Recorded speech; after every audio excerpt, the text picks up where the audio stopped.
Hello students, आज हम भारतीय संविधान के अनुच्छेद 1 से लेकर 100 तक पर रिवीजन करने वाले हैं 10 मिनट के अंदर। तो भारतीय संविधान का अनुच्छेद 1 संघ के नाम और उसके राज्य क्षेत्र से संबंधित है। अनुच्छेद 2 नए राज्यों के प्रवेश और उनकी स्थापना से संबंधित है।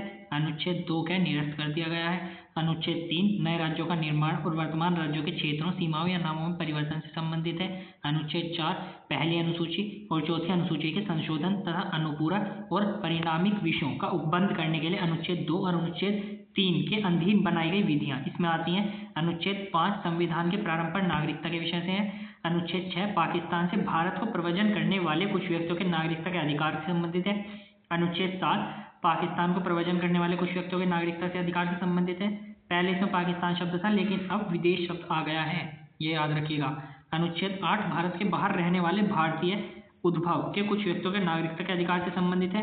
अनुच्छेद 9 विदेशी राज्य की नागरिकता स्वेच्छा से अर्जित करने वाले व्यक्तियों को नागरिक न होना, यानी कि अगर कोई विदेशी राज्य की नागरिकता अर्जित कर लेता है तो भारत का नागरिक नहीं है। अनुच्छेद 10 नागरिकता के अधिकारों का बना रहना। अनुच्छेद 11 संसद द्वारा नागरिकता के अधिकार के विधि द्वारा विनियमन किया जाना। अनुच्छेद 12 में परिभाषा दी गई है इस विषय में। अनुच्छेद 13 मूल अधिकारों से असंगत या उनका अल्पीकरण करने की विधियों से संबंधित है। अनुच्छेद 14 विधि के समक्ष समानता से संबंधित है। अनुच्छेद 15 धर्म, मूलवंश, जाति, लिंग या जन्म स्थान के आधार पर विभेद का प्रतिषेध करता है। अनुच्छेद 16 लोक नियोजन के विषय में अवसर की समानता प्रदान करता है। अनुच्छेद 17 अस्पृश्यता का अंत करता है। अनुच्छेद 18 उपाधियों का अंत करता है। अनुच्छेद 19 वाक स्वतंत्रता आदि विषयक कुछ अधिकारों का संरक्षण करता है। अनुच्छेद 20 अपराधों के लिए दोष सिद्धि के संबंध में हमें संरक्षण प्रदान करता है। अनुच्छेद 21 प्राण और दैहिक स्वतंत्रता का संरक्षण करता है। अनुच्छेद 22 कुछ दशाओं में गिरफ्तारी और निरोध से संरक्षण करता है। अनुच्छेद 23 मानव और दुर्व्यापार और बलात्श्रम का प्रतिषेध करता है। अनुच्छेद 24 कारखानों आदि में बालकों के नियोजन का प्रतिषेध करता है। अनुच्छेद 25 अंतःकरण की और धर्म की अबाध रूप से मानने, आचरण और प्रचार करने की स्वतंत्रता हमें देता है। अनुच्छेद 26 धार्मिक कार्यों के प्रतिबंध की स्वतंत्रता देता है, प्रबंध करने की। अनुच्छेद 27 किसी विशिष्ट धर्म की अभिवृद्धि के लिए करों के संप्रदाय के बारे में स्वतंत्रता देता है। अनुच्छेद 28 कुल शिक्षा संस्थाओं में धार्मिक शिक्षा या धार्मिक उपासना में उपस्थित होने के बारे में स्वतंत्रता देता है। अनुच्छेद 29 अल्पसंख्यक वर्गों के हितों का संरक्षण करता है। अनुच्छेद 30 शिक्षा संस्थाओं की स्थापना और प्रशासन करने का अल्पसंख्यक वर्गों के अधिकार से संबंधित है। अनुच्छेद 31 निरस्त कर दिया गया है। अनुच्छेद 31 के कै में है संपदाओं आदि के अर्जन के लिए उपबंध करने वाली विधियों की व्यावृत्ति। अनुच्छेद 31 के ख में है कुछ अधिनियमों और विनियमों का विधि मानवीकरण। अनुच्छेद 31 के ग के अंतर्गत कुछ निर्देशक तत्वों को प्रभावी करने वाली विधियों की व्यावृत्ति।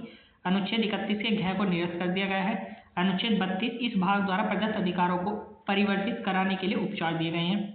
अनुच्छेद 32 का ये भी निरस्त हो चुका है। अनुच्छेद 33 इस भाग द्वारा प्रदत्त अधिकारों का बलों आदि को लागू करने में उपरांत करने की संसद की शक्ति दी गई है। अनुच्छेद 34 जब किसी क्षेत्र में सेना विधि प्रवृत्त होती है तब इसका भाग द्वारा प्रदत्त अधिकारों का निर्बंध करता है। अनुच्छेद 35 इस भाग के उपबंधों को प्रभावी करने का विधान। अनुच्छेद 36 में परिभाषा दी गई है इस विषय में। अनुच्छेद 37 इस भाषा में अंतर्शिष्ट तत्वों का लागू होना। अनुच्छेद 38 राज्य लोक कल्याण की अभिवृद्धि के लिए सामाजिक व्यवस्था बनाएगा। अनुच्छेद 39 समान न्याय और निःशुल्क विधिक यानी कि कानूनी सहायता। अनुच्छेद 40 ग्राम पंचायतों का संगठन। अनुच्छेद 41 कुछ दशाओं में काम, शिक्षा और लोक सहायता पाने का अधिकार। अनुच्छेद 42 काम की न्यायसंगत और मानवोचित दशाओं का तथा प्रसूति सहायता का उपबंध। अनुच्छेद 43 कर्मकारों के लिए निर्वाह मजदूरी आदि। अनुच्छेद 43 का कै उद्योगों के प्रबंध में कामगारों का भाग लेना। अनुच्छेद 44 नागरिकों के लिए एक समान सिविल संहिता। अनुच्छेद 45 बालकों के लिए निःशुल्क और अनिवार्य शिक्षा का उपबंध। अनुच्छेद 46 पोषाहार स्तर और जीवन स्तर को ऊंचा करने तथा लोक स्वास्थ्य को सुधार करने का राज्य का कर्तव्य है। अनुच्छेद 48 कृषि और पशुपालन का संगठन। अनुच्छेद 48 का कै पर्यावरण का संरक्षण और संवर्धन तथा वन और वन्य जीवों की रक्षा। अनुच्छेद 49 राष्ट्रीय महत्व के स्मारकों, संस्थानों और वस्तुओं का संरक्षण। अनुच्छेद 50 कार्यपालिका से न्यायपालिका का पृथक्करण। अनुच्छेद 51 अंतर्राष्ट्रीय शांति और सुरक्षा की अभिवृद्धि। अनुच्छेद 51 ए में मूल कर्तव्य दिए गए हैं। अनुच्छेद 52 भारत के राष्ट्रपति से संबंधित है। अनुच्छेद 53 संघीय कार्यपालिका शक्ति इसमें दी गई है। अनुच्छेद 54 में राष्ट्रपति का निर्वाचन, राष्ट्रपति किस प्रकार निर्वाचित होते हैं। अनुच्छेद 55 राष्ट्रपति के निर्वाचन की रीति के विषय में बताया गया है। अनुच्छेद 56 राष्ट्रपति की पदावधि के विषय में बताया गया है। अनुच्छेद 57 पुनर्निर्माण के लिए पात्रता, पुनर्निर्वाचन के लिए पात्रता, यानी कि एक राष्ट्रपति अगर दोबारा निर्वाचित होता है तो उसके लिए क्या पात्रता है। अनुच्छेद 58 राष्ट्रपति निर्वाचित होने के लिए अहर्ताएं। अनुच्छेद 59 राष्ट्रपति के पद के लिए शर्तें। अनुच्छेद 60 में राष्ट्रपति द्वारा शपथ या प्रतिज्ञा। अनुच्छेद 61 राष्ट्रपति पर महाभियोग चलाने की प्रक्रिया के बारे में बताया गया है। अनुच्छेद 62 राष्ट्रपति के पद में रिक्ति को भरने के लिए निर्वाचन करने का समय और आकस्मिकता रीति को भरने के लिए निर्वाचित व्यक्ति की पदावधि। अनुच्छेद 63 भारत के उपराष्ट्रपति से संबंधित है। अनुच्छेद 64 उपराष्ट्रपति का राज्यसभा का पदेन सभापति होना। अनुच्छेद 65 राष्ट्रपति के पद में आकस्मिक रीति के दौरान या उनकी अनुपस्थिति में उपराष्ट्रपति का राष्ट्रपति के रूप में कार्य करना या उनके कृत्यों का निर्वहन। अनुच्छेद 66 उपराष्ट्रपति का निर्वाचन। अनुच्छेद 67 उपराष्ट्रपति की पदावधि। अनुच्छेद 68 उपराष्ट्रपति के पद में रिक्ति को भरने के लिए निर्वाचन करने का समय और आकस्मिकता रिक्ति को भरने के लिए निर्वाचित व्यक्ति की पदावधि। अनुच्छेद 69 उपराष्ट्रपति द्वारा शपथ या प्रतिज्ञा। अनुच्छेद 70 अन्य आकस्मिकताओं में राष्ट्रपति के कृत्यों का निर्वहन। अनुच्छेद 71 राष्ट्रपति या उपराष्ट्रपति के निर्वाचन से संबंधित या संक्षिप्त विषय। अनुच्छेद 72 क्षमता आदि की ओर से कुछ मामलों में दंडादेश के निलंबन, परिहार या लघुकरण की राष्ट्रपति की शक्ति।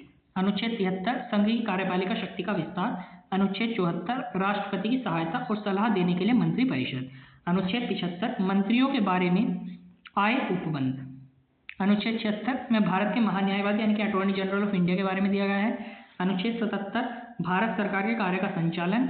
अनुच्छेद 78 राष्ट्रपति को जानकारी देने आदि के संबंध में प्रधानमंत्री के कर्तव्य। अनुच्छेद 79 संसद का गठन। अनुच्छेद 80 राज्यसभा की संरचना। अनुच्छेद